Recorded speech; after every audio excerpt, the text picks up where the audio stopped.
Good afternoon. My name is Paul Macri. I'm a retired Navy commander and an engineer. As the state's grassroots coordinator, I represent over 30,000 supporters in Maryland for Convention of States, and I'm a strong supporter for the resolution.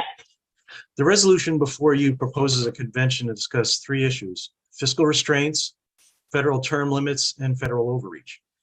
Let me explain how I believe the resolution will affect those three to save our constitutional republic we now call a democracy. First, without fiscal restraints, our children and grandchildren will be crushed by a multi-trillion-dollar debt due to excessive federal spending. You and I balance our family budget, as does the state of Maryland. We need to cut federal spending and return the spending decisions to the states. Second is term limits on Congress and federal officials. To be clear, we don't want term limits on you in Maryland. We like you and we need your voice. We want term limits on those in Washington, D.C., and that will make it easier for you to go to Washington, D.C. The third and final issue discussed at the convention is federal overreach. In the Navy, we call this mission creep.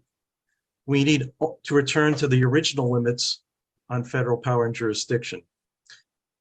The Constitution lists the only federal responsibilities.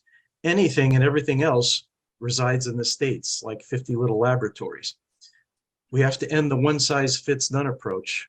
The few federal powers should be executed only in Washington, D.C. The many state powers will be applied locally. And as the saying goes, all politics are local.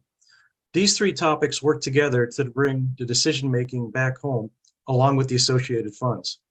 When the power is returned, we'll be back in balance.